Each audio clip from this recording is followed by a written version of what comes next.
Hi everyone, welcome to Watch It Played. It's another It's Live show. We are only, I'm looking at my own watch, I can't tell what the time is. We're only 3 minutes late.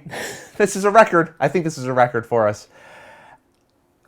If this is your first time joining us for the live stream, normally these things start and I come in and I'm just sweating and things are falling apart. Because usually there's a technical glitch of some kind just before things get going. And this was going to be the first time, the very first time, where things went perfectly smoothly. Everything was great up until about 6 minutes ago. And then the streaming technology just started to betray me, is what it did. Got things back on track, though. I think we're ready to go. This is what I'm telling myself. Every one of these false starts is a learning experience. And every time, I learn something new. And it makes the next one sort of smoother. Something new will crop up, but the old problems, are generally solved by that time, which is nice. One of these times, though, we're going to have a perfect start, and it's going to be glorious, and I cannot wait. But for now, it's time for us to start this live show. Thank you so much for joining us here. I got a few notes for myself here off the top. Please let me know in the comments if you can hear me okay, if it looks okay. Can't do anything much about this, but how's the quality look? Let me know. I'll check the comments right now just to make sure, and then we'll start getting into some of the notes. I'm seeing from Sil Walters that everything is looking good. Great, thank you. Thanks for letting me know. Actually, if you don't mind, I'm going to do one little adjustment here. I'm going to move the monitor over a little bit. Still not be in sight, but this way I don't have to look so far over that way to see the comments. So, great. And as Keith Berry says, go Bills. Are they playing right now? Is that a thing that's happening? Are we talking about geese? In which case, yes, go Bills. Okay, so will this include Elvis? Jackie, is this who you meant by a guest? Jackie asked me earlier on Twitter if there was going to be a special guest. Did you mean Elvis? No, he's specifically excluded from... Actually, Elvis has never... this is not quite true. I was going to say Elvis has never been down here on this level of the house. This is the studio and gaming area, and I've never let Elvis down here. In part, not just because of my attempts to keep my relationship with my cat at arm's length, but also because some people have cat allergies, and I want to bring people down into this area to play games. I don't want them infested with the cat germy allergy, whatever thing that causes people to flare up. That's what I'm telling myself. All right, let's jump into a few news things. Maybe someday in the future. We'll have the live show upstairs and I'll get the cat, whatever. It's a cat. Goodness. Okay, let's talk about things. The first thing is, this is the first time that we are really sort of reinforcing the schedule of the live show, because what I'd like to do is have it every second Wednesday. So this is the first second Wednesday that we've done it. So we're kind of on a schedule now. 2, but that counts, right? And so what I want to do is have it every second Wednesday at this time. So the next one will be January 1st. So I don't know if any of you will be here or not. I might be doing it alone. But just to stay on schedule, I'm going to have it on January 1st, again at 7:30 Eastern Time. This way, my hope is that if you do enjoy the live shows, you can kind of plan for it in your schedule. You'll know when it's going to be a little more reliable that way, rather than how I've done in the past, which is just whenever I can cobble all the tech together to make it work. So I'm trying to make it a little easier on myself that way, so that cobbling it together isn't quite as burdensome. Make sense? Cool. Well, if you enjoy these live shows, hopefully there'll be more of them that you can tune in with me and enjoy. So the next thing I want to mention is that if you want to ask a question during the live show, because I like to answer your questions in the live show, the best way to do it is to start your question with the word, all caps, question, not the word all caps, the word question in all caps, colon, space, and then your question. I could do a better job of explaining this. Let me show you what I mean. I have an example. That will be better. Let me show you an example. There. Nope, that's not it. Actually, that is it. Yeah, there you go. No, it's not it. Oh, shoot. I had an example that I was going to use, a graphic. Well, this is fine. Here's an actual question from somebody. Do I have it here? I don't. See, I failed again. Darn it. So what I was going to have is a little graphic here that show you an example of a properly phrased question. This is a question that I received from the Watch It Played Guild on Board Game Geek. Do you know what that is? It is a guild on Board Game Geek. Well explained, Rodney. It is, over on Board Game Geek, you can create guilds for different communities. And so I have one for Watch It Played. It has its own little forums there. And one of the things that I will do before a live show, usually a couple days beforehand, is I'll post a post saying, hey, live show coming. If you'd like to ask some questions, feel free to put them here. And then I can prep them with a little bit of a little graphical fanciness here, like I've done in this situation with Michael Vanoy. So let's answer this question as an example, and then we'll get into some other stuff. But also, I'll go back through and answer some of your questions that you might be asking in the comments right now. So Michael Vanoy asked, if an actor was to play you in Watch It Played the movie, who would it be? Well, first of all, this is never going to happen. But in the spirit of your question, I suppose, look, the actor that I have been compared to the most, or people will say sometimes to me, oh, you look like that actor X. The actor has been Ben Affleck. I've had this ever since I was in university. People have made this comparison. Do I look like Ben Affleck? What do you think? No? Yes? Maybe? His face looks thinner than my face. My face is just a little bit chubbier right now. But now, and to be clear, I would want happy Ben Affleck playing my role, not sad. I could probably do sad Ben Affleck too. What do you think? Am I pulling it off? Am I sad enough? Oh, poor Ben Affleck. Not sad Ben Affleck. We want happy. This is like mute Ben Affleck. He's not. Look up happy Ben Affleck. You will not find a lot of great pictures. I wasn't able to find any. Oh, Ben, I hope you're having an okay life. So Ben Affleck would be my answer to that question. Let's see. What else we have here? Some news and updates. Oh, yeah, I do have just a couple of quick things. I mentioned this in the last live show. By the way, this live show is going to be packed. My intention is to try to keep the live shows to about an hour and 15 minutes. And try to fit in some of your questions, some of the questions have been posted on the Guild. I also want to share some fun with you, some games, some news and updates, and all that sort of stuff. And try to get it all within an hour and 15 minutes. And I always find these live shows just fly by. I hope you feel the same way, actually. I hope it's sort of easy and breezy and not a chore. Otherwise, you might not come back. And I want you to come back. So let's jump in with the first thing I want to mention. This is just a quick thing. I've done a lot of work with Board Game Geek over the last, year and a half now, closing in on almost 2 years now. We kind of joined forces, and it's been a wonderful partnership. So I just want to point you in their direction because they didn't ask me to do this or anything, but they have an annual sort of support drive. And let me just see if I can do this flawlessly. I want to, I'm going to see if I can, how do I do this? I'm going to try. I'm going to try to bring this up so that you can see what I'm seeing. Hopefully you are seeing my face on screen and also the Board Game Geek page. Because this is my first time attempting to do this way, I'm going to jump over to the chat and just, if someone could confirm, yes, Rodney, that's what we're seeing, that would be lovely. So I'll just wait. Or I'll look through the questions. I'll see if there's any questions in here, and then I'll scroll down and see, oh boy, I see some questions in here already. Very active, everybody. Thank you. Do you have your comments set to live chat or top chat? Asks Amanda Panda. I have mine set to top chat. I don't, I should really have it set to live chat, probably, so that I'm seeing everything as it happens live. Thanks for asking. I hope that didn't just ruin everything. I don't know. Amanda Panda would also like to know, what games are we playing today? On the show, well, we're not going to play a full game. Generally, the live show doesn't provide an opportunity for that, but I'm going to show you a little bit of a tease for how I might do some gameplay videos in the future on the channel proper. Outside of the live show. So we're going to take a look at a couple of things there. So Kent Parker, hi Kent. Kent would like to know, what is your most played game of 2019? That is a great question, and one I should always be prepared to answer at a given moment. I used to keep all of my gameplay stats in a wonderful app called BGG Stats. And unfortunately, I'm a bit of a little bit quirky in terms of tracking the games I play. I'll start in earnest, and as soon as I miss a few, I just go, all right, then it's ruined. It's no point in tracking anything because now the stats are broken. And so then I just give up and stop, which is a silly thing to do. And I'm going to try in 2020 to get over myself around that sort of thing.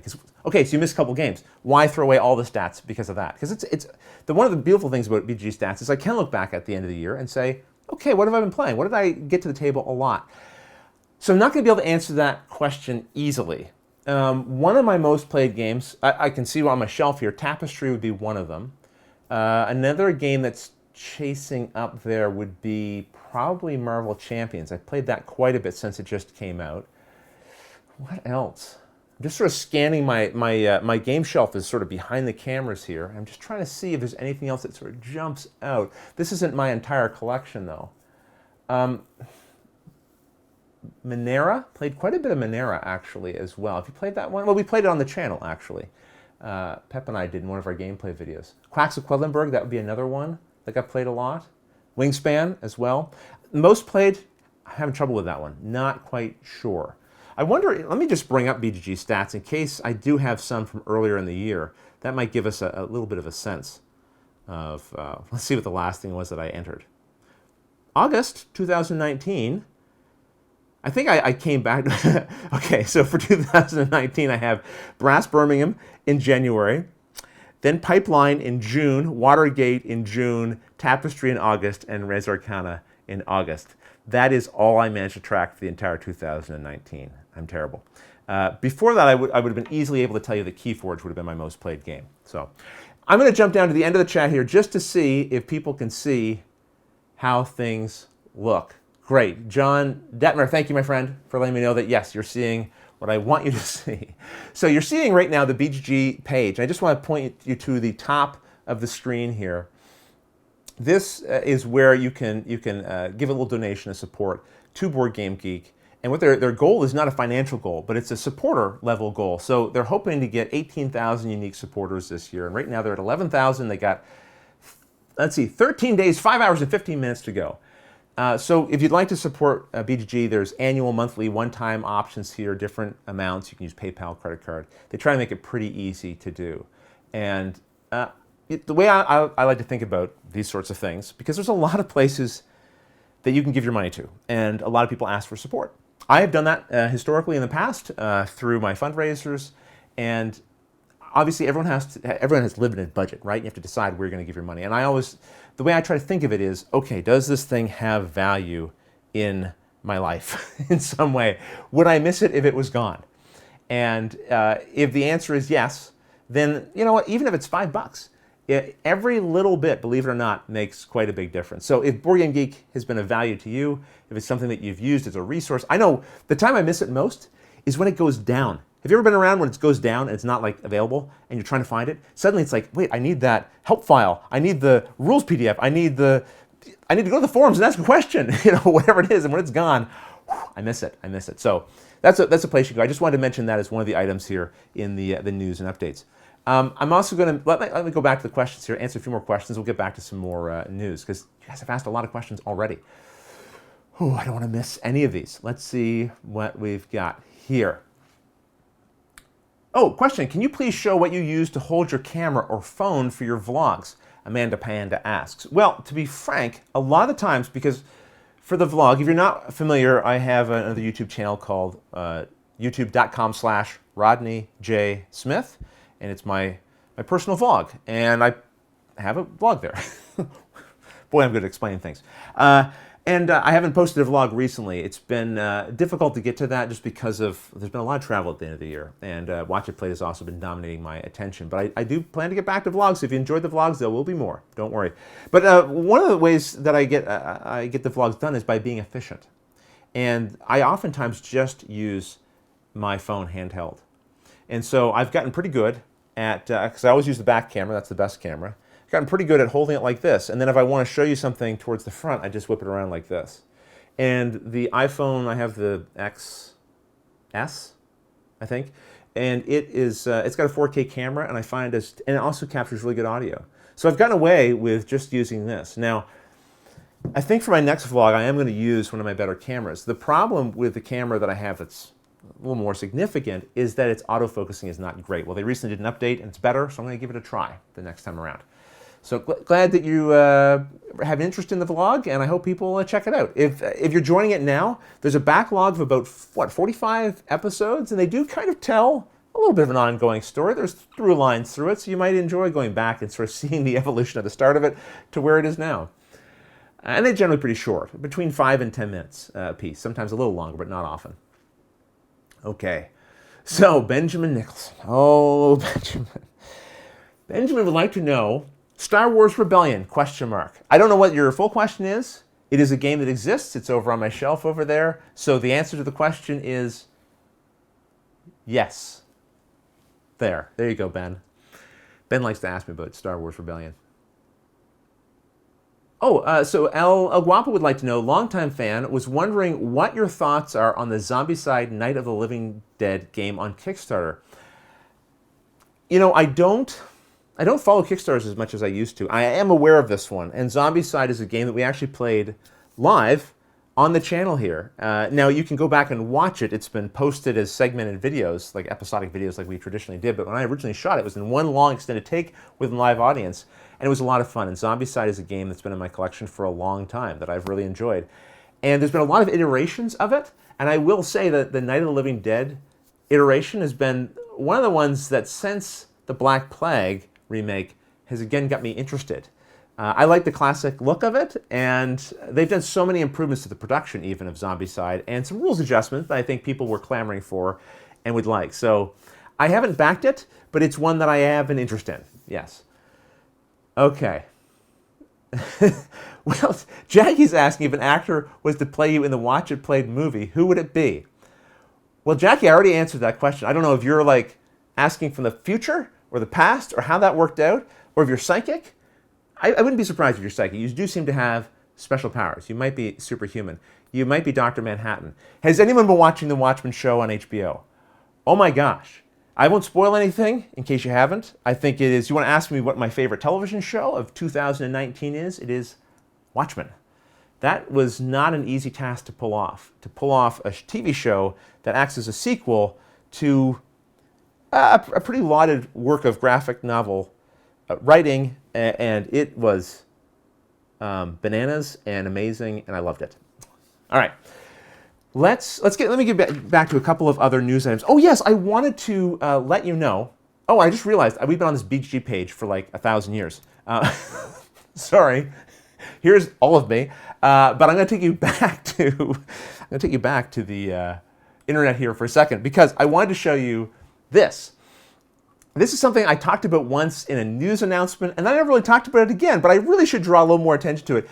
If you're not familiar with The Dragon's Tomb, it is a fantastic YouTube channel that does tutorial videos and does them completely wrong. So if he's teaching Carcassonne, he makes up his own very interesting rules to the game. Now, he would tell you they are the rules. It's a long-standing debate between us. We also have a disagreement on how you pronounce the word cards.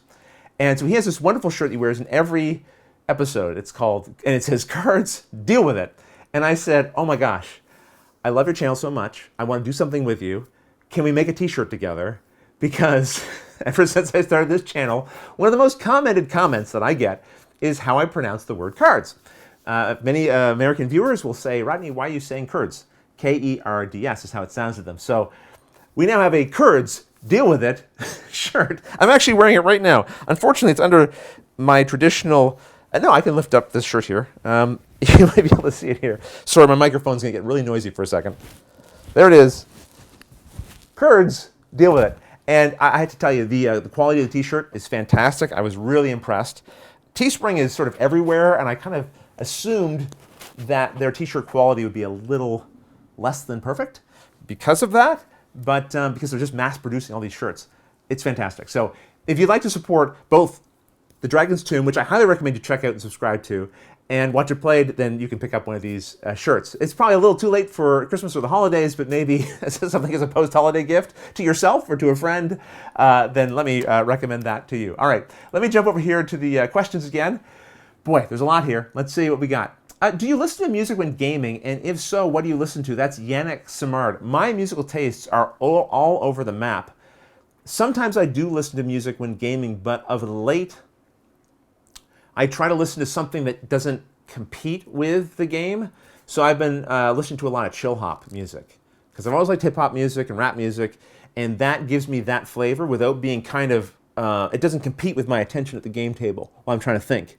I'm always worried about, even if I'm sort of finding it not to be too much noise at the table. I don't know what the other players are experiencing. Some people find music in the background is a distraction. It's one of the reasons why I don't have music playing during my tutorial videos. And it's something I've thought about in the past because a lot of YouTube content has music playing in the background as a way to keep you from being bored, effectively. And I understand the effectiveness of that, but I'm also concerned that it would detract from the teaching aspect of it, that it would become a distraction, that you could get caught up in the music. So I have sprinkled in a little music, you might notice, at the beginning when I'm talking about the theme of the game, and at the end when I'm saying goodbye. I have a little bit of just soft, kind of jazzy music playing, but that's about it. That's about as much as I've been willing to risk so far. In terms of like music that I've been enjoying lately, if you're curious, I will, let me just bring up my, my iTunes here, and I'll tell you just quickly. So, Middle Kids. Middle Kids, I think I've mentioned here on the live show before. I came across, they're an Australian band. I came across them, I don't know, a couple months ago. I listened to 2 or 3 of their songs. I was like, this is fantastic. And then I bought like their entire discography, like right away.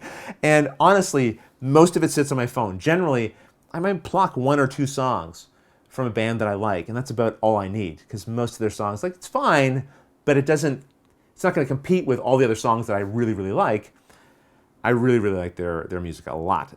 So I have a lot of them. I have a lot of Starflyer 59, the Tragically Hip, very token Canadian band, I suppose you could say, but they're awesome and amazing, and I love them too.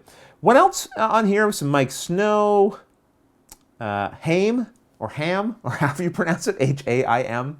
Anyway, my musical taste is kind of all over the map. The only thing I would say I don't particularly go for is country music and opera.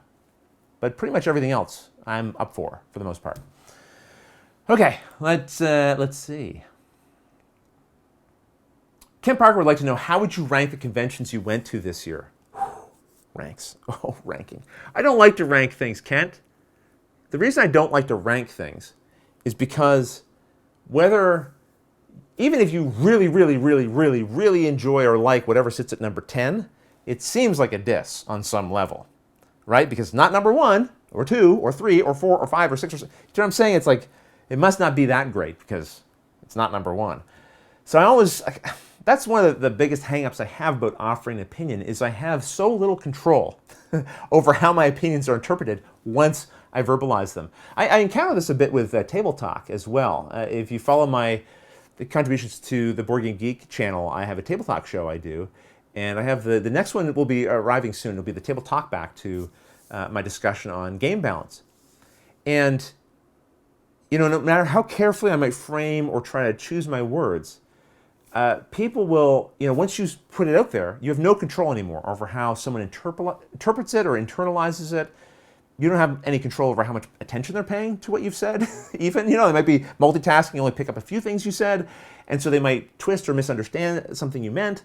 And so I always hesitate. Let me put it this way. Rather than rank them, I will try to give you an answer. And I will tell you that my favorite convention, by far, in 2019 was BGG-Con. It was just a fantastic experience. I did a lot of conventions this year. And let me mention AirCon as well. It's a fantastic convention. I just want to mention them all because they're all great in their own ways. But BGG-Con for me was fantastic because I got to spend a lot of time playing games, and I don't spend as much time playing games these days. I do as it relates to preparing for episodes for the show, but just to sort of kick back and go, hey, let's just play anything. I don't care what it is. Let's just play. I don't often get to do that, and I got to do that at BGG-Con in spades, and it was fantastic. And I love gaming at that convention because one of the aspects to that convention is there's a giant hall that everyone is gaming in. And I've sort of told this story like a million times, but I love that feeling of being head deep into the middle of a game and looking up from the table just for a moment, you know, maybe while it's not my turn, and looking around and just seeing all of these other people with their heads buried into the games, or laughing, or just being with friends, and all of them obsessed with the same thing that I'm obsessed with. It's the most heartwarming thing, and you suddenly feel connected to hundreds, literally thousands of people all at once, and there's something just really special about that. And BGG-Con gives you that experience again in spades, and it's really a beautiful thing. So I'm not going to rank all of them, but that was by far my favorite one. And so I got to see so many friends there. And so many friends I like to see for seconds. It's incredible. Even at a convention which is that size, which is not, as big as Gen Con, up to the last day I was still running to people going, "Oh, you're here? I didn't know you were here." Or they're like, "I didn't know you were there." Like it's a special thing, conventions. They put you in a physical space with people that you don't normally get to see, and that's pretty fun. Okay. I'll just answer one more question and get back to a couple other items here. So Theoni65 asks, will you ever do a tutorial on Twilight Struggle? Well, I have a policy. I actually made a video about this. Anytime someone asks, will you do game X? I just avoid answering now because there's too many things that can mess with my schedule. So I've made the mistake in the past of saying, yes, I intend to do game X, and then I don't get to it. And the person who maybe asked that question will then wonder, like, well, did he lie to me? What happened? And they might ask a follow-up question like, hey, when are you doing that game you said you were going to do? And then I'm like, well, I haven't gotten to it yet, and then I feel obligated to explain myself, and it's easier for me not to commit one way or the other and just surprise you with the game when it releases. Now, sometimes I will announce once I'm at the scripting stage, because then I know for sure it's going to happen, right? But until then, I prefer not to say, though I will say I would love to do Twilight Struggle. So it's a question of whether or not the publisher would want to work with me on it, and if I can find time in my schedule to make it happen. Okay, I am going to. Oh, look at that! And Christian Adventurer Gamer asked, "What was your favorite con this year?" So I kind of answered that when I answered Ken's question effectively. So there we go. And Benjamin, yeah, hopefully a new vlog soon. Hopefully. Okay, I'm gonna stop. I'm gonna go away from the questions a bit and talk a little bit more about a couple other things. Oh, I wanted to mention. Oh, I should mention a couple other ways you can support the show. If you don't mind, can I just have a couple of seconds of your time to talk about that? One of the ways is in the super chat. During the live show, you can actually super chat with me. There's a little $ thing, and you can tap on that. You can make a donation to the show, and you can ask a question. It blows up big and large. I can't miss it. And sometimes, I don't know, there's weird animations that pop up with them as well. But it's a way of sort of putting if you want to think of it like a tip in the tip jar during the live show, and it certainly, look, it makes a big difference. During this live show, I now have a new tripod I'm using. Let me show you by doing. How does it work? Here? Yeah. Okay. So now I have the ability to do an overhead. Now I used to be able to do this before. You might remember we had some overhead shots during live shows, but the tripod that used to do that stopped working. It collapsed, effectively became defective. So I had to buy a new one, and sometimes when I get donations during these live shows and stuff, those sort of things go towards purchases like that, and they also just support what I do, because this is what I do for a living. So if you find it helpful and you'd like to give a little tip of support, that's the way you can do it in the super chat. This is also another way you can do it. These are a selection of promos that are available on our Pod Pledge store. There's a link for that in the description. These are promos that we had during previous fundraisers that we had, and I have extras. And so if these are games that you've played or you'd like a memento from the show or games we've played on the show, these are just a sampling. We have some here from Near and Far. We've got Raiders of the North Sea, Above and Below. We've got Clank. We've got a few remaining from Xenoshift. Very few remaining from Scythe or Scythe. We've got a few from Dead of Winter. We got, sorry for the glare here, but we've got Dead of Winter Luke. We've got Dead of Winter Andrea, and those ones are just crossroad cards, but we also have the Rodney Smith Mountie, which is actually a full Punch-Out character you can play as in the game. So that's something else you can pick up. And we have a whole series from the Legacy Count of Duke de Crécy, which this is just the Andrew one, but we actually have one of Luke and myself as well, and some others. But if you want to go to the link in the description of this video, you can find some there. And that's just a way, again, to support the show and hopefully pick up something that would be of interest to you as well. All right, what else do we want to talk about here? Well, I want to show you a little bit of gameplay. But before we do that, I have a few questions that were posted in the BGG Guild, and I would like to try to answer some of those. So let me just bounce through a couple of those. Hopefully they'll be of interest to you as well, and then we can jump into looking at some gaming together. All right, so this question here came from James Wood, and it asks, what do you find the most challenging about the whole Watch It Played process? Well, James, thank you for the question. I think I wrote a couple of notes down here. Yeah, I did. I think one of the biggest challenges that I have, honestly, is fitting everything in that I would like to do. We now have 3,000 games releasing a year, which is insane when you think about it.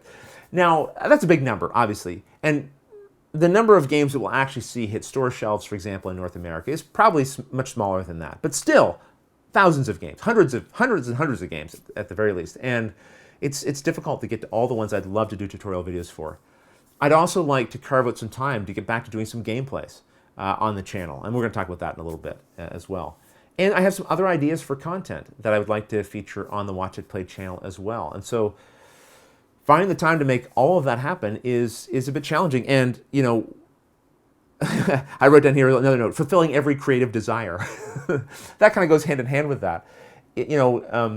One of the things about creating videos is that it is a creative process.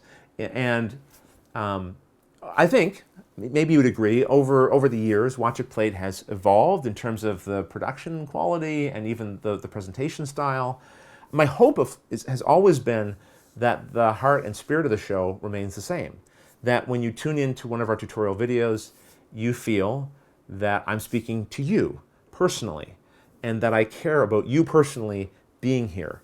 That you're not just sort of lost in this big mass of people who may be watching the show, big or small, whatever. And that's always been my intention. My hope is that because a lot of people have claimed that the way they like to learn games is having someone teach them, that I can be that friend who teaches you how to play a game. And so that's always been sort of my hope, that no matter how much the show changes and evolves, that is kind of at the core of it, and that you still feel that in the show. And that hopefully through things like this live show even, it gives you a way to interact and sort of feel a part of the community here.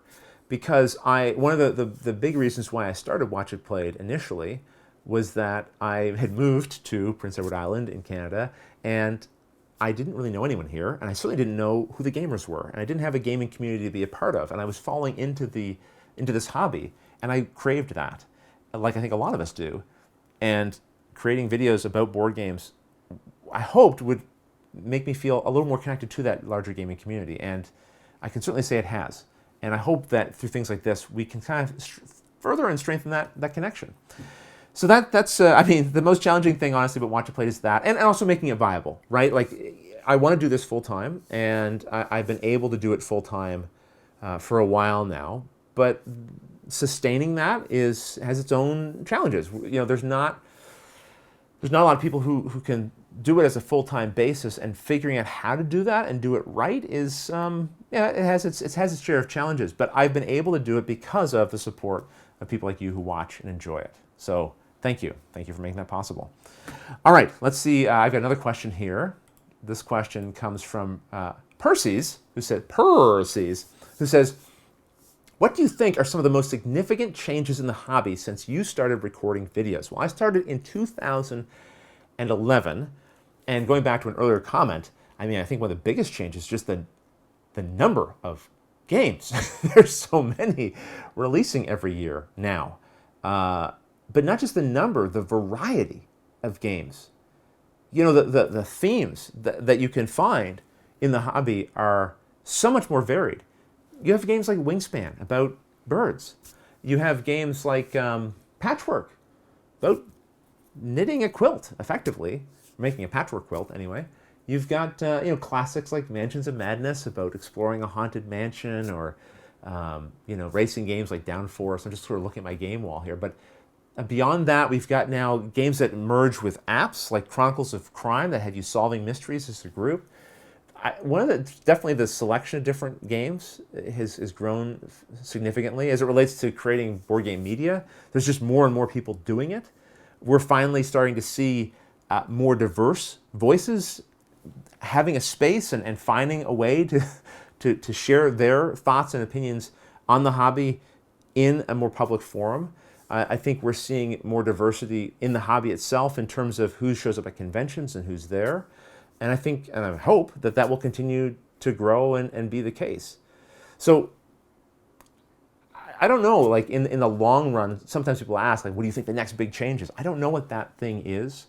I don't really feel like I have the crystal ball on that. But I do perceive that the hobby will continue to grow and continue to be more and more relevant to more and more people and different types of people. And I think that's an important thing. I think that's what will help sustain the growth in the long run. let's see. Let me see. I might have another question here. Yeah, I do have another question from BGG. Let me try to get another one out here. What do you do to combat game fatigue? Asks Zach Wilson. I assume what Zach means here is the experience that some people have of like, I'm just playing all these games and eventually I'm just getting kind of tired of it. Like, I enjoy the hobby, I love the hobby, but I'm losing kind of my passion for it because there's just so many games and I feel like I think it comes from people feeling like they have to play every new hot game. That's my assumption that the majority of gaming fatigue comes from is the grind of, well, there's a new game, I haven't played it yet, I must play it so that I remain relevant as a gamer, which I understand the pull because I'm a cult of the new gamer. I love new games. And I love seeing the new stuff that's releasing all the time, so I can relate to that. But that's a hamster wheel that will never end, and I think if you realize you're on it, it can be beneficial to acknowledge it and step back from it a little bit and go, I don't need to play all the newest games all the time. And look, on Watch It Played, I try to show you many new games. I also try to show you older games as well, but many new games, because I recognize and understand people do like new games. They are going to look for those things. But if you feel the pull is like so overwhelming that you're not enjoying the games you have in front of you or on your own game shelf, then I think the best way you can combat game fatigue is to take a step back and try to play some old favorites. Maybe also find another hobby to engage yourself with temporarily or in addition to board gaming. For me, recently, it's been picking up a book more often again and reading again and getting into magic tricks. That's been a thing that I've sort of been fascinated by in the past, and I'm sort of taking some time to enjoy that. And it hasn't made me want to play games less, but it's made the times where I've had to play games all the more enjoyable because I just have a little more diversity of interests that are floating around in my head, you know? That's one of the things that I felt personally doing board games for a living. One of my concerns was I was so steeped in it. I was listening to podcasts and watching videos all the time, and I still do quite a bit, and reading blogs and all this stuff about board games, that at a certain point I realized, Rodney, what do you have to talk about to people who aren't into board games? Like, are you just a two-dimensional person now? What about other things? That's one of the things I think that inspired me to start doing the vlog, is because I still love the creative process of making videos, but I needed to be doing it about other aspects of my life. And that kind of helped feed back, I think, into creatively what I was doing here with Watch It Played. So diversify your interests a little bit maybe. Or if you want to stay entrenched in the board gaming space, maybe say, you know what, I don't chase all the latest new things. Maybe a couple of them, but enjoy some of the stuff that's been on your shelf that you know you have fun playing, and just don't get to the tables often. Give yourself the permission to not chase all the newest things all the time. What do you think? Good answer? I don't know. I don't know if that's helpful or not, but hopefully it is in some ways, Zach. And maybe anyone else who's watching here.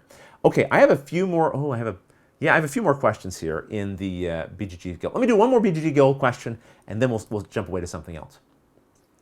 Randy Bieri asks, how do you explain what you do for a living to people outside the hobby? You know, this was something that I was quite self-conscious about in the early days. In part, yeah, probably because it was board gaming, and I felt like most people didn't understand what that was. If you said, hey, I'm into board gaming, people commonly said, and still do today, what, you mean Monopoly and Risk? Which doesn't quite really explain sort of the bigger aspects of the hobby that I think that we find enjoyable. And also just saying, hey, I make videos on YouTube was also kind of a strange thing, I think, for people to hear. I don't know, maybe 4 or 5 years ago, I did what I try to do whenever those kind of thoughts creep into my brain. I said, hey, I exist on this planet. I get to control, on some level, at least the things that happen in my own sphere. And one of the ways I do that is by not being concerned about what people might think about what I do for a living and just telling them. And so I just say, oh, I'm a YouTuber. I make videos on YouTube about board games. And when people say things like, you mean like Monopoly and Risk? I go, yeah, like that, but actually different too. And assuming their eyes don't glaze over right away, I'll explain it a little bit. And I'll say, well, you know, like maybe you've heard of Settlers of Catan or Ticket to Ride, maybe you've seen those in your Toys R Us or whatever. Games like that, things that are a little more, give you a few more options and choices to play as a gamer, but all kinds of variety. You want games about birds, you want games about nut and a quilt, we got games for that too. All kinds of things. So I I just explain it by saying it. I often, whether when I'm crossing the border to go on a trip, border agent guards will ask me, what are you coming to the U.S. for? I'm going to a board game convention. That will usually open up a conversation. Uber drivers, it'll open up a conversation. The UPS person who delivers to my house, boy, you seem to get a lot of packages about board games. What's this all about? Yeah, I just lean into it, and I don't worry about it too much. And I recommend you do the same thing, even if it's just about how you feel about the hobby. When people ask you, you're into board games? Yeah, I'm into board games. They're great, And I think leaning into it and being sort of proud of it has been a good thing. All right, so I have to remember that Q5, question 5 is the one I left off on. Now let's jump over.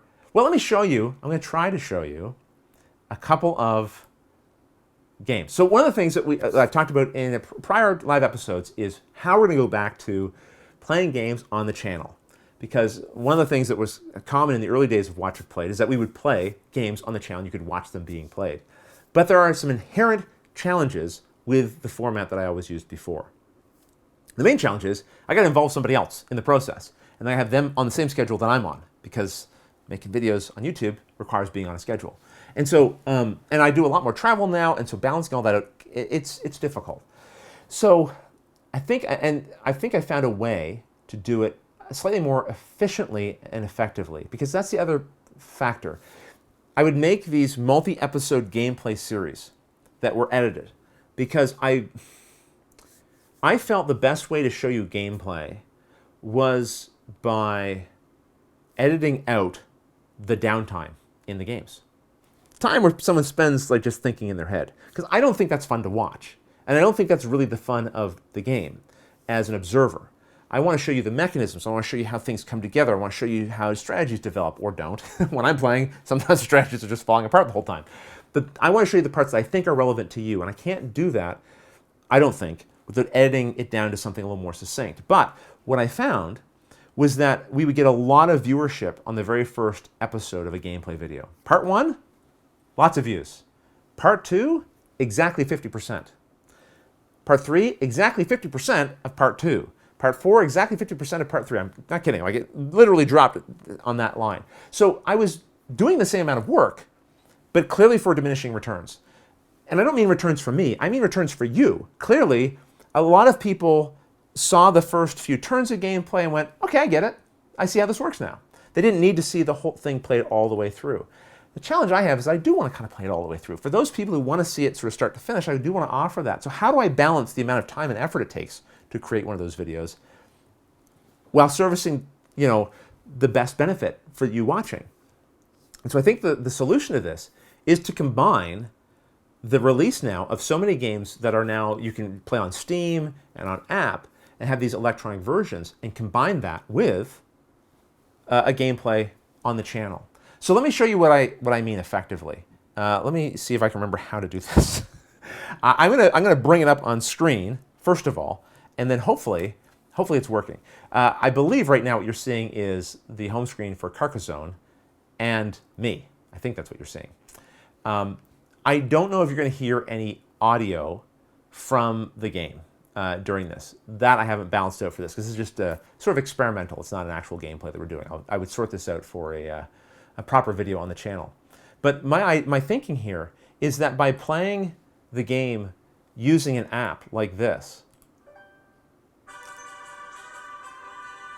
I don't know if you're hearing sound here or not.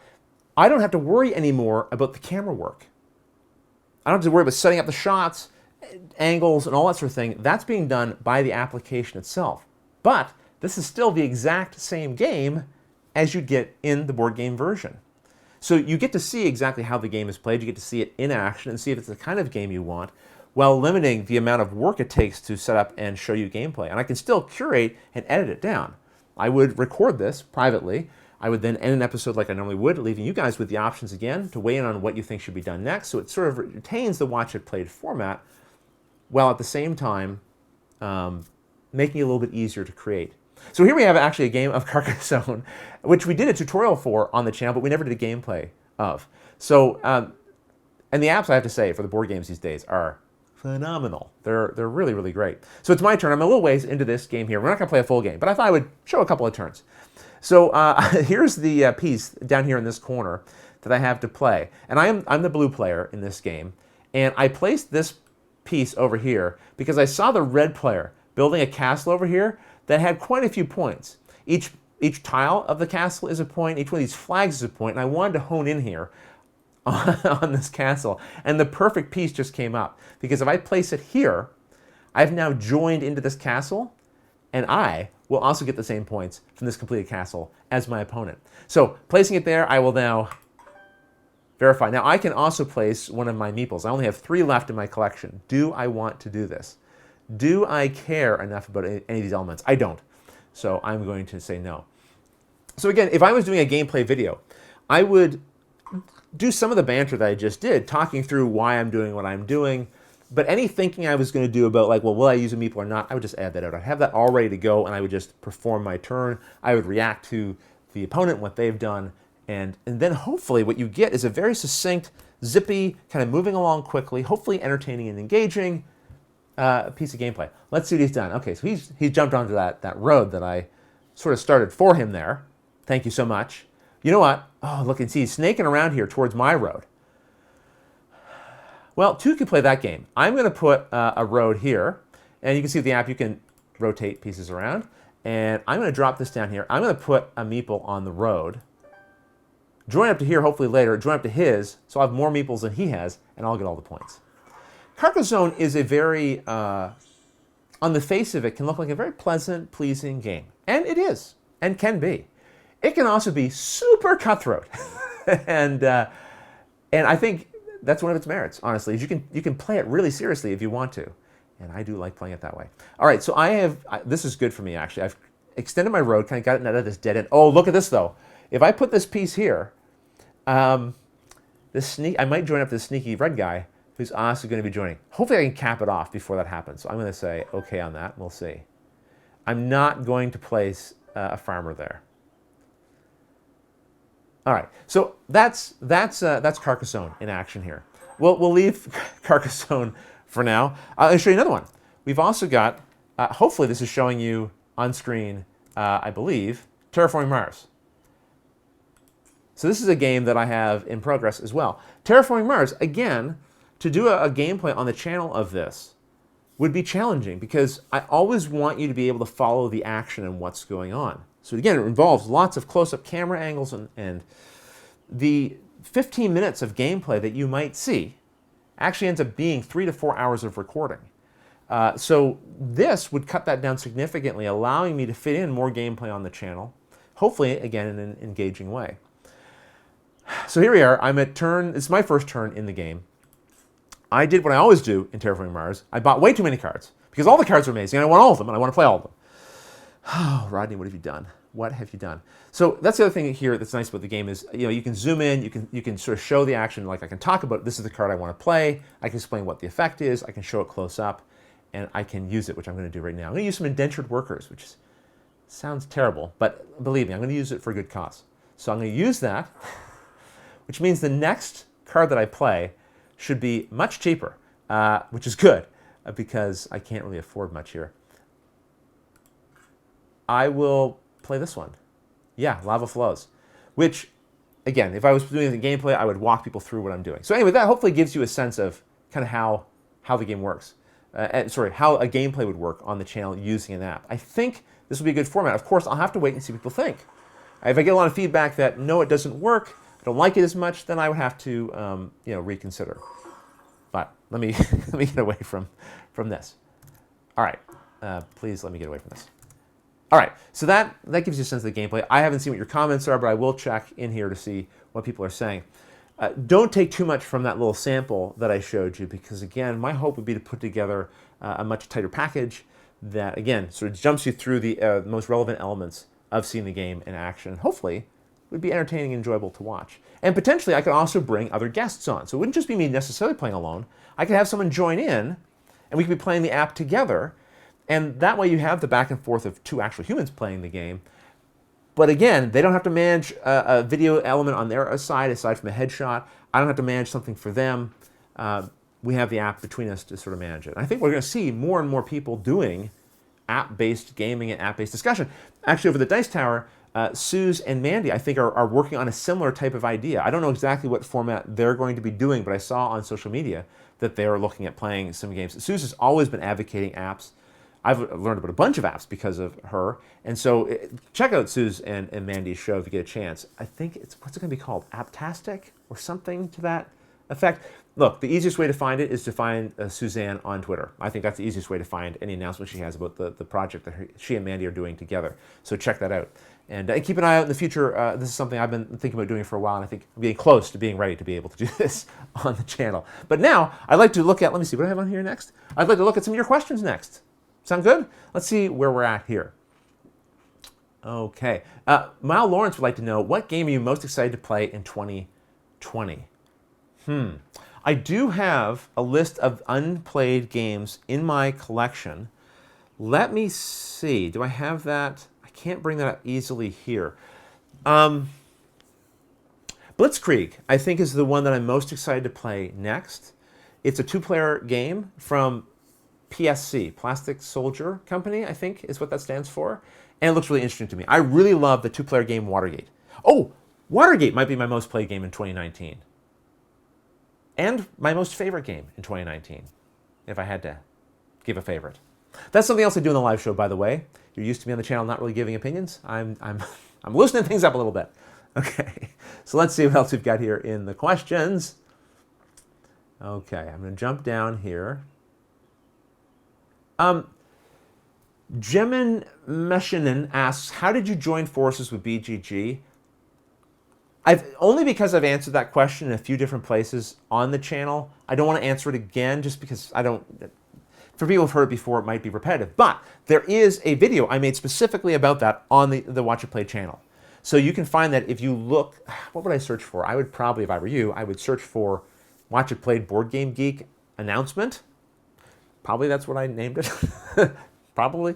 And I think you would find it talked about there. Okay.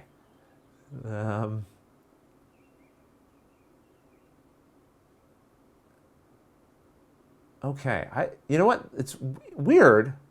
Oh my goodness. Okay, so I'm seeing, I'll get to this in a second. I'm seeing something from Amanda Panda that I want to share with you. Kabuki Kid asks, question, Rodney, do you have the Twilight Struggle app? Yes, I do.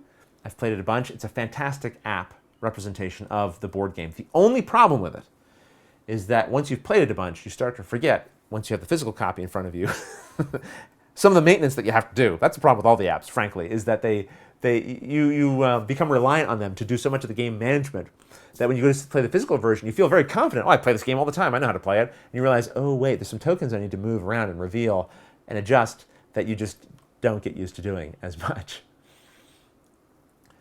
All right. So Jackie's saying, Rodney, apps would be good for more complicated games, but I like to see the physical components. Yeah, I appreciate that. I understand that. That is one of the perks, I think, of doing the old format. The best perk of it was that you saw the physical game in action. But the naked reality of it is I have to choose one or the other, I think, to make efficient use of my time and, again, to be of the most benefit, I think, to people watching. The tutorial videos will always show the physical components of the game. So my feeling is that if that is a primary concern to someone, then they have all of the components in close detail in the tutorial videos. And hopefully that will sort of satisfy that desire someone might have. And in the gameplay video, I can focus more on, well, how does the game work? How does it all come together to make the gameplay experience? Right. Jackie answered Kabuki Kid's question saying he has it, the Twilight Struggle app, but he isn't very good at it. Is that so, Jackie? Is that so? Now, maybe what Jackie is referring to is not my gameplay, because I think I've won my fair share of games with you, Jackie. Maybe what she means is I often take too long to take my turns, and sometimes I just don't take them at all. Jackie, we'll get another game going soon, okay? Okay? Goodness. All right. So Amanda Panda says, yes, Apptastic. It starts tonight at 7 p.m. PST. 7 p.m. PST, relative to now, is, I don't know, like 3 or 4. Sometime after this is on, you can go watch Apptastic. So I recommend you check it out. I'll be checking it out. Okay. So Mike, I can hear in the background the Carcassonne app running. So I'm just going to go, I'm going to close it. Return to menu. Are you going to leave? Yes, I am. Apologies for this. This is not good. This is not good live show content. Okay. Getting back to it. So Mike Yudjki asks, can you recommend an expansion for Carcassonne? Playing 2 players mostly. Thanks. Yes, I'd be happy to. I have a number of them. I think I have every expansion that released up until the Catapult expansion, which I felt was sort of the jumping the shark moment for Carcassonne. Now, there have been expansions released after that, which I don't feel that way about. But that one to me, because that's the expansion where it actually comes with a little catapult and you flick your meeples onto the board. Look, that might be some people's favorite expansion. But for my money, it just felt a little too bizarre. Now, as I say it, so part of me is like, but it could be a lot of fun. And maybe it is. But it's not really what I'm looking for from Carcassonne specifically. So I think the very first 2 ones, what are the very first 2 expansions? There's Traders and Builders, which I really like. And there's something in Cathedrals. Oh, what's the name of it? I'm so sorry I'm forgetting. But I am forgetting. Traders and Builders I really like a lot. I think that's my favorite of the expansions. I don't love the Princess and Dragon as much. But again, I've played with it and enjoyed it fine. But I think Traders and Builders is my number 1 of the expansions. And then the other one, the Cathedrals one, I also like quite a bit. And I also like, I like the Tower one as well. Okay, so that's sort of answers the question there, I hope. All right, I'm going to go to some of the BGG questions, because actually some of these BGG questions were from last week that I didn't get to, and I just want to try to catch up on some of them for people. Oh, Ryan Bellinger asked, will you be doing a year in review and ahead? So typically during a season of Watch It Played, which usually runs June to June, or June to whatever month comes before June. May? Yeah. It's been a long day. I usually do some kind of assessment, of the year, how I feel about it, and sort of what changes have happened, the amount of content that's been put out, the variety of content, and sort of my hopes for the future, and where I see the channel going, and so forth. And also I invite your feedback. And I haven't done one during this season, and it's probably time for one. So yes, I would like to do that. I usually find it kind of good for my own sake, because I kind of keep stats over the year, the types of videos I've put out and how much travel I've done, and I try to keep a good balance of things overall, as much as I can. And it's always nice to sort of assess that with you as viewers and see what you think. So hopefully, yes, hopefully I will do that at some point soon, maybe in the early part of 2020. So Oddity asks, today, is my son's 7th birthday. What were Luke's favorite games at that age? People sometimes ask me what age Luke was in certain videos that we had on the channel. And I don't usually answer for privacy reasons, but the other reason why I don't answer is I don't want to give a false impression of what all kids might like at a particular age, because I started playing games with Luke when he was quite young. And so he was steeped in gaming and had an interest in it. And same with Andrea, like they had an interest in gaming. So the kind of games that he was playing at age 7 are not necessarily the games that I would recommend to most 7-year-olds. You'll know your kid best, and you'll know what their interests are. I mean, interests are what I think is the main thing. Does your child have an interest in the theme of the game? If so, that will go a long way towards their interest in maybe overcoming more challenging rules. But one of the first games that I taught Luke was Carcassonne without the farmer rules, because I felt that was a little more hard to get your head around. And so, completing roads, completing castles, completing a cloister, that seemed relatively easy. And the game itself, take a tile, place a tile, put a meeple on it or not. And the way I started teaching him was just having him sit in my lap when I was playing with my wife. And I would just tell him, okay, I want to put a meeple here. And I'd get him to put the meeple there. And I would maybe talk a little bit about what was going on and what the thinking was behind the strategies and stuff. But mainly, I just got him introduced to the concepts. And then I would sit and play with him. And then we would sort of play together. And eventually he was able to play on his own. Carcassonne was one of them. What's some other ones? Now, when he was young, one of his first dungeon crawler games was Wrath of the Chardalon. I think he was playing that at 7. I think he was playing Seven Wonders at 7. And Lord of the Rings LCG was another game that we played. Again, cooperatives we could play together. Wrath of the Chardalon, cooperatives, we could play it together, right? I think cooperative games can go a long way towards helping a younger child get into the game, because you can really assist them throughout the whole process and also let them do the parts of it they enjoy and then manage the parts that maybe they're not enjoying or not able to comprehend as easily. That said, if I was recommending games to a 7-year-old today, I would probably recommend games like, I'm just looking at my shelf here, games like Lift It, which is silly, although for a 7-year-old it might be difficult to pull off. What's a better option? Maybe a game like Minera, because it's about like building things. I don't have a lot of kids games on my shelf these days, so it's not as easy. But there's games like Labyrinth, which is a lot of fun. Haba games. Oh, there you go. Go to Haba. Just buy their entire catalog. There's just tons of great, not to be pretentious, but like gamer games that are beyond just, they got a little more to them in terms of production and the choices and learning opportunities kids have to play. Animals on Animals, great game for younger kids. Maybe younger than 7, but yes, I think Haba has a lot of things there as well. Let's see. Andreas Stenberg asks, do you enjoy playing games solo? Why or why not? I do enjoy playing games solo. I don't play a lot of games solo. If I had a little more time on my hands, I would do more of it. One of my favorite games to play solo was the Lord of the Rings LCG. I played a ton of that solo. I usually play it two-handed. I'd be controlling 2 characters, or 2 players worth of characters, and I found that to be a lot of fun. Recently, the game I played solo was the new Marvel Champions game, LCG. Again, plays excellent solo. What other games have I enjoyed solo? I mean, those are the main ones, because again, typically, if I do have gaming time, I will try to engage another player locally, or my wife, or my child, or whoever. But for a lot of people who don't have those kind of options, solo play is a great option, and a lot of people use it. And I'm glad to see that more and more games are coming with solo rules for people. Michael Vinoy asks, and this will be the last of the BG2 questions, you've done a variety of guest appearances with other creators. Do you have a favorite?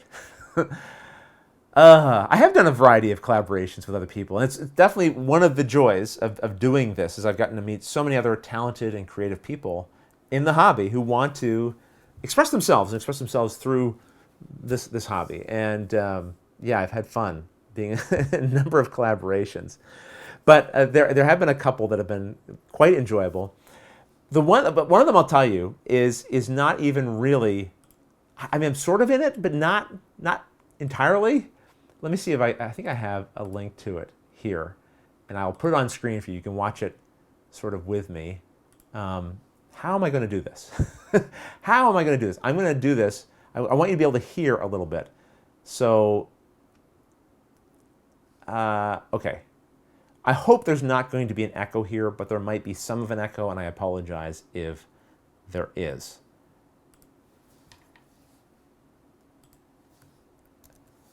I started doing a little box flip thing on the channel. When I take a box off the shelf, I give it a little flip, and then we go into the tutorial. And a few people have done some box flipping themselves, and Kiki from Girls Game Shelf and Paula Deming from Things Get Dicey did a funny Twitter video that really brought a lot of joy to my life, where they're watching me do some box flipping, and then they get to their own really box flipping shenanigans. With varying results. But I'll tell you my favorite part is how seriously to take it, first of all. You gotta look into the camera like you're all like you got swagger. Eyebrow raised. It's true, Paul, you do. Gotta be confident. Gotta try not to drop them as well, Kiki. One thing they figured out partway through this is that maybe, just maybe, emptying the contents out of the boxes would help. That's what I did too. Straight up empty box. Let's empty these. Let's empty these so we can do it. You know your secret, Rodney. Yeah, I know you do. But here's my favorite moment, I think, in the entire video, coming up right here. Oh, that's pretty good too. Coming up. Actually, I had an easier time when I had stuff in it. Watch the look here on this next flip. It's right there. It's that little cock of the eye, the satisfaction of the flip, the successful catch, and the little... Some people have mentioned in my videos that after I do the flip and catch, they notice a little glint in the eye like, oh, I caught it. And yeah, well done, Kiki and Paul. That was, again, a weird thing to call a collaboration because they really did all of the work there.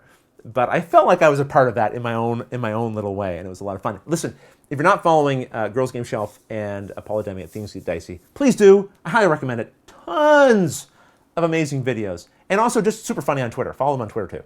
Highly recommend it. Let me bounce back over here. I'm going to go to the comments. Let me know if you saw any of that, because I don't know. I'm trying new things in the stream here, showing you a video from Twitter, while also trying to be on screen, giving commentary. I don't know if any of it's working. So I'm going to check the comments right now. Please, someone let me know if any of that worked. If so, I've got one other video I'll show you talking about a appearance I made with another creator that I really, really enjoyed. But I'll check the comments here and await your response. And then I got one more thing I want to show you here, a little something else, and then I'll just try to answer all the questions that you have in the chat. Okay, so great. We all saw it, except when you tried to show your shirt. Okay. Oh, you didn't see when I tried. Oh, right. You didn't see when I showed my shirt because I was like on another screen. Oh, let me show you my shirt one more time. Thank you for that, Jackie. Again, the microphone's probably going to sound terrible while I do this. Here is the Kurds Deal With It shirt. Also featured frequently on No Pun Included, another great channel. Efka bought one and enjoys wearing the Kurds version of the shirt, which I always enjoy seeing. Okay, great. It worked. Excellent. I hope there wasn't too much echo there. I think in the next video you are going to get the echo if you didn't in the last one. So let me just tell you another little appearance I made that I really enjoyed being a part of. I will see if I can prepare it for you before we switch over to it. This is from the YouTube channel Inside the Box. They make all kinds of super funny, highly produced, totally irreverent videos about games, and I adore them. And I wish they had more viewers. So if you are not familiar with them and you don't mind a few F-bombs in your videos, go check them out. And the occasional dildo as well. All in good humor. But here is an episode. I've been in a couple of their episodes in little ways, and I can't actually show you the bit where I appear in this episode because they play copyright music. And I don't want this video to get a strike, so I'm going to cut away just before it gets to that part. But let me show you here. This is some of it anyway. This is it, the cult. And everyone's linked to Smith. He must be their leader. Says here he lives on a small remote island. It's true. Just like a supervillain. So great, we have a target, but what, we have less than 30 time units to take out a globe-spanning cult? Can we even do that? It's a long shot. There's no way. Hey, what you doing? We have to kill a bunch of board gamers in an impossibly short amount of time, okay? Great, I'm in. Okay. If that doesn't have you interested, I don't know what to tell you. But this is their video about time stories, and it gets crazy. And yeah, I think if this is a good episode actually to check out. I have links to it, and actually I have links to the video, the Twitter video from Paula Deming and Kiki in the description of this video. So check that out if you'd like. You can subscribe to their channels. You can subscribe to their Twitter. I highly recommend it, and hopefully you have some fun there. All right, let me get this question out of the way and come back over to the comments. Okay. Yeah, John Detmer saying Inside the Box are awesome. They really are. They're really fantastic. And I want to see them get more support because I know how much work they pour, blood, sweat, and tears into every episode they do. And I would just like them to get more recognition because I love seeing that level of dedication directed at our hobby. I think the board game hobby is really cool.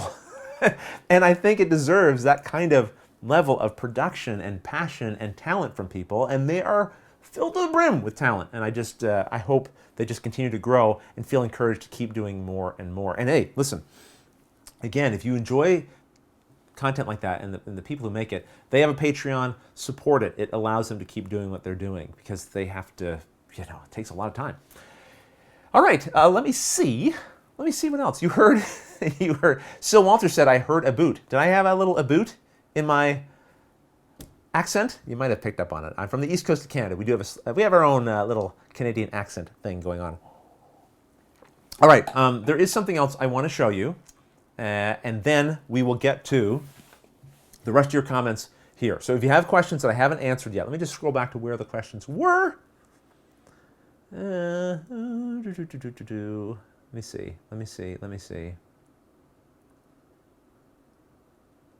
Wow, there's some answers.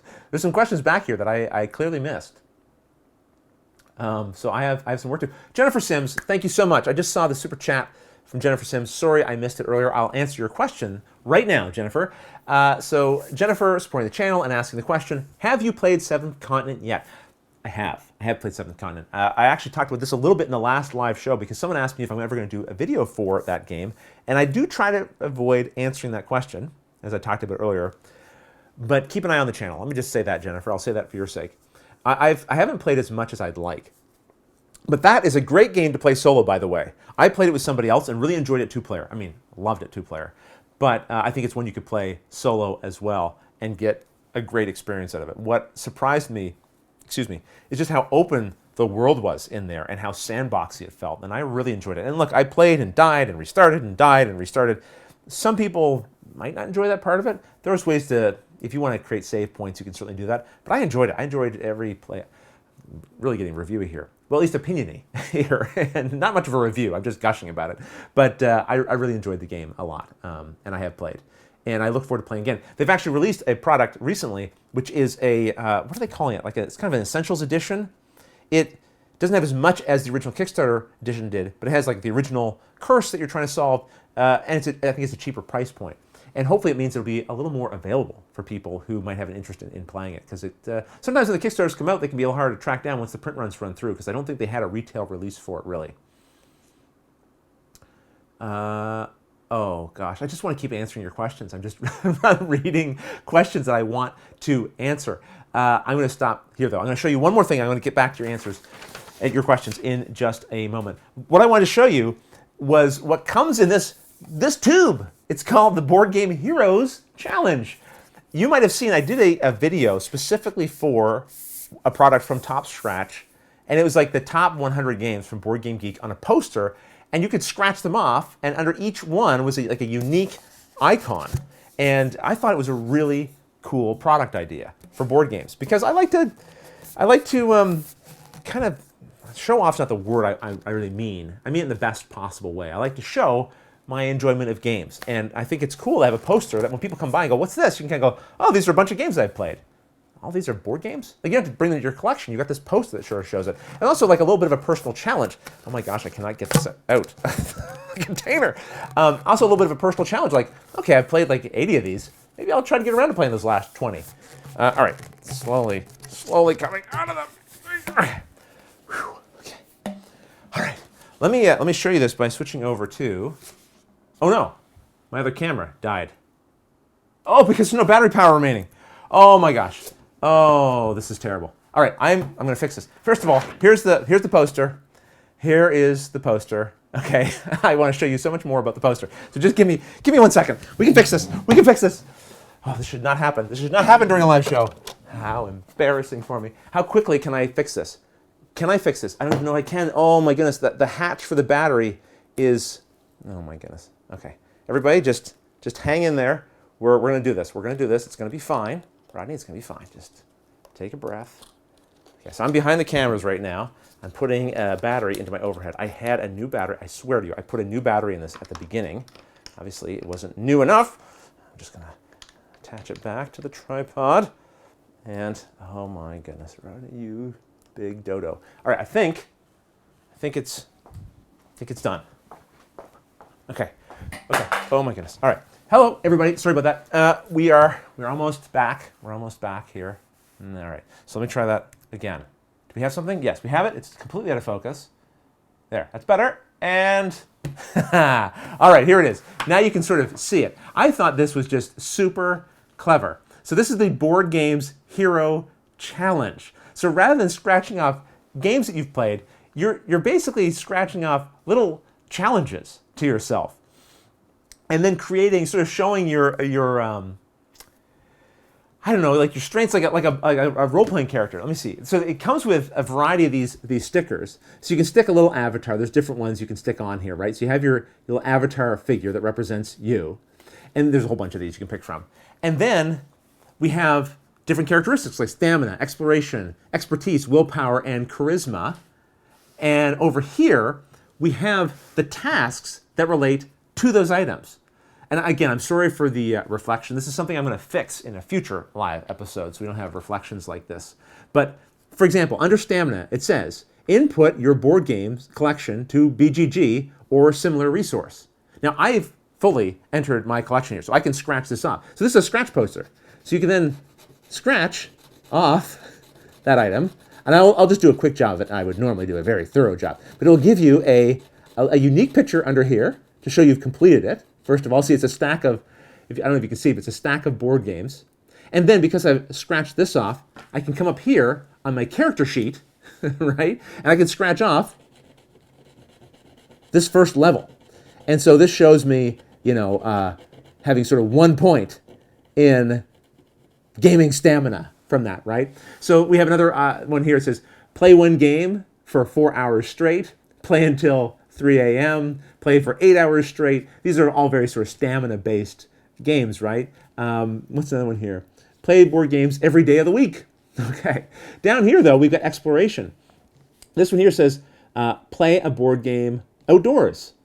Play a board game 100 kilometers from home, and so on, or miles, right? So just a whole bunch of sort of fun and funny, and kind of silly, in some cases, little tasks to complete, but all related to board games. And so we've got, under expertise, play all of the top 20 board games by BGG.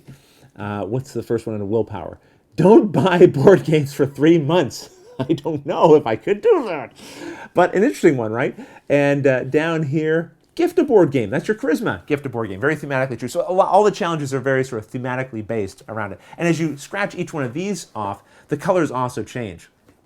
So you'll have this like very colorful rainbow basically filled in here. If this is of any interest to you at all, you will find a link in the description of this video where you can go to their site. And they very kindly gave me an affiliate. I should let you know, I have affiliate link here. So part of the proceeds from the sale will come back to support the show. But I just thought this was a very, very cool idea. And so if you use that link, whether you're picking up the top 100 poster or the, what do they call it, the Board Game Hero Challenge, parts of the proceeds come back to me. But I think it's a pretty cool idea and a really neat gift. It's the sort of thing I should really be telling you about much before the holidays, but something to pick up for yourself or maybe for a friend. Now, though, let's get back to your questions because I think there's a bunch of them here, and I want to get through. Oh, we're a little over time. Okay. I want to try to keep these to 1 hour and 15 minutes. I told you, like this, I knew this one was going to be just jam-packed. We're going to go about 10 more minutes. And I want to answer as many of your questions as possible. All right? I'll do my best. Just to go through these, but do a good job of answering them. Okay. Jackie would like to know, if you were an Arkham Universe investigator, which one would you be? I don't know which one I would be, but I know which one I would want to be. I would want to be Harvey Walters because Harvey Walters is the coolest investigator. And I'm always disappointed when I see an Arkham game where he is not represented. Harvey Walters for life. Let's see what we have next.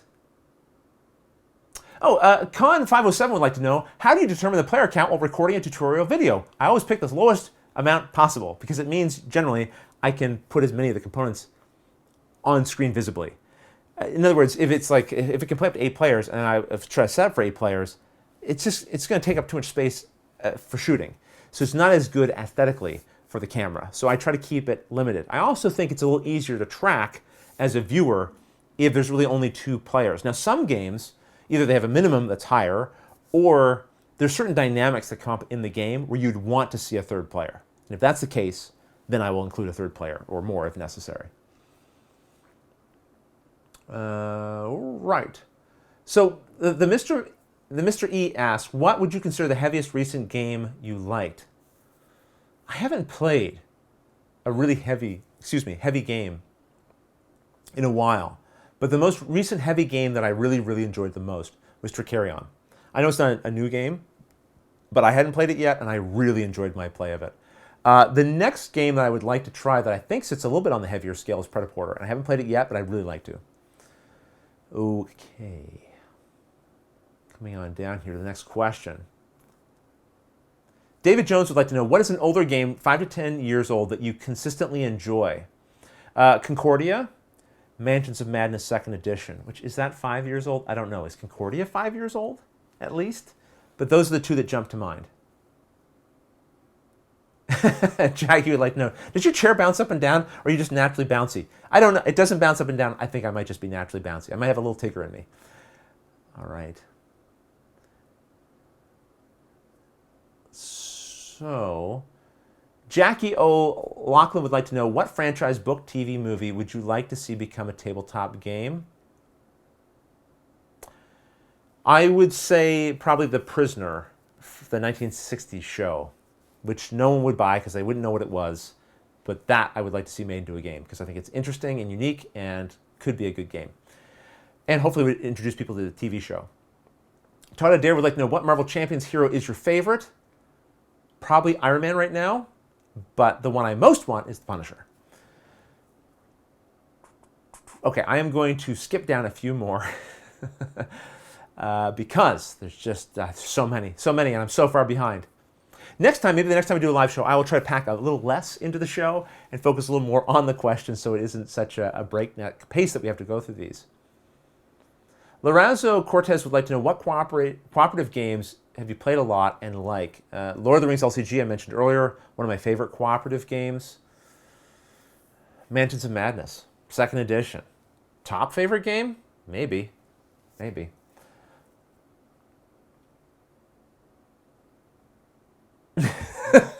I'm at the point where people can't see the shirt when I was trying to show it because I was in the wrong screen for that. People yelling, take it off. I see that. Okay. All right. Kenny Tran would like to know, have you ever had something go wrong while performing your extreme box flipping stunts? No. They always work perfectly, first time, every time. Lorenzo would like to know, can you recommend a game that's one versus all, like Betrayal at House on the Hill? I'll be honest with you, I'm not drawn much these days to one versus many games. But the one that I most recently, oh gosh, it's slipping my mind. What is this? Someone tell me in the comments. Oh, Spectre Ops, I just got it. Spectre Ops is a one versus many game that I still really enjoy. But I don't generally like them as much as I used to. Like Descent was one of my favorites. And I still would enjoy Descent, I'm sure. But I mean, like so many games, it's so dependent on the group of people you're playing with. But I have found that one of the challenges is, if you're the one and you're beating everybody, the sour grapes you can sometimes run into because like, oh, well, you're too powerful or whatever, right? And so then if you're the one and you're losing, it's like 5 people on the table are ganging up on you, and that sometimes isn't as enjoyable.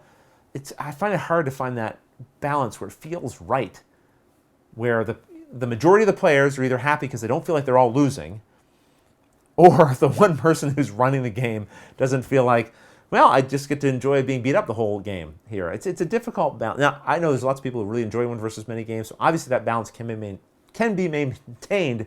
I haven't always had success with it. All right. Three-Sided Die Theory saying Starfire 59 is the best band. It's a great band. Great band, for sure. Okay. Sil Walters would like to know, do you remember the first game you introduced or played with your wife? Probably a terrible choice. Probably something like Arkham Horror or something stupid like that. I say stupid because I don't think that's a good introductory game. It was Arkham Horror, like 2nd Edition or whatever. Now, I don't think that's a good introductory game for a new gamer. And that was more about me wanting to play something that I knew the theme appealed to me, but I also knew the theme wasn't really of particular interest to her. And I think the best game to play with anyone, spouse or otherwise, who maybe isn't a gamer, is something that appeals to them, or that's going to have the best odds of appealing to them. And hopefully, if they do find that they enjoy that game, then over time, maybe you introduce them to one that's more appealing to you. I see some people talking about my accent in here. So, Someone asking, Jacob Jackson asking, when introducing new people to the hobby, what games do you typically introduce as a gateway game? Games like Splendor would be ones that I would introduce to a new gamer. It doesn't have to be an older game. It can be something newer. But again, I tend to think, what is something that doesn't have much complexity at all and that gets you to the fun as quickly as possible? So a game like Just One, party games, Time's Up. Now, you may be sitting there going like, but that doesn't really give people a sense of what games have to offer, like Terraforming Mars and Blood Rage. I agree, it doesn't. But it gets a foot in the door, I think. And you will suss out quickly whether or not they're ready for something more or new or whatever. And then I get to those later. That tends to be my approach. Chad would like to know where I live in Canada. I live in a little place called Prince Edward Island on the east coast of Canada.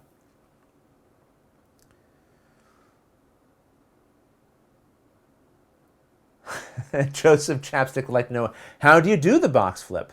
I think I might need more training. Years of training. Years of training, Joseph. Lots of training. I don't recommend you just, try. Start slow. Maybe just hold it in your hand. Rotate it slowly in the air with one hand and just kind of get the feel of the box, Just toss it up. Don't try to flip it. Just toss it up and catch it. Just take your time with it. Don't rush yourself. These things should not be rushed. Brandon Graham has a magic question. What kind of tricks do you find yourself drawn towards? Magic tricks. Because I mentioned earlier, I'm sort of toying a little bit in that hobby. For example, cards, gimmicks, or sleight of hand. Well, I like everything, I have to admit. I'm kind of in that early stage, much like in board gaming, where everything just seems awesome and cool and interesting. I'm probably most drawn to card sleights, and I like gimmicks and tricks, but I just like, I don't know, how do you say it? I like things that have a surprise ending, where you think you have one ending, and then boom, surprise, it's something you didn't anticipate. So you kind of feel like you're following it, and you realize somewhere along the line, you just lost it. That's always kind of satisfying to me. Okay, I'm going to jump down to the end, because we do have to end this stream like now. I'm going to jump down to the end and just grab a couple. I'm sorry if I skipped over some of your questions. Join me again in 2 weeks' time on New Year's Day, if you're up for it. And maybe we'll do a shorter episode that's a little more questions focused, and we'll try to spend a little more time with each question as well. I'll just answer these last ones I'm seeing here on the sort of what I can fit on this final screen. Kirk wants to know, ketchup on a hot dog, yes or no? Absolutely, ketchup on a hot dog. Ketchup on everything. I'm Canadian. We like ketchup on everything. We like ketchup on our chips. We like ketchup on our hot dogs. You name it. I put ketchup in soup, all right? I'm not against putting ketchup on anything or in anything. Ketchup. I also like green relish on a hot dog. The green relish, little chunks of, like pickle type of thing. I like that. That's good. I like that too. Mustard, sure. I'll put some mustard on there too. Yep. Okay. Amanda Panda, getting to the important questions here. Will you ever do a 2-hour live stream? Amanda Panda, hopefully not. I would go longer, but the main thing is I want these to be something that you don't tire of by the end of it, and I also want something that someone watching later doesn't go like, oh my gosh, 3 hours, I can't watch that.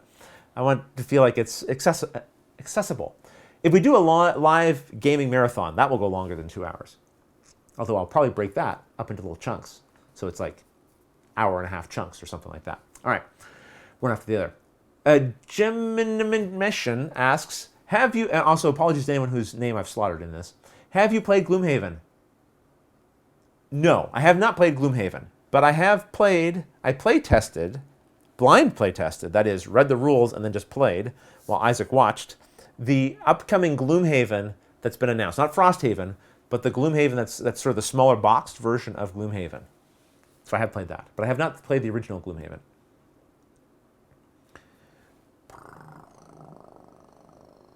Coming down, I think we're getting to the end of the questions.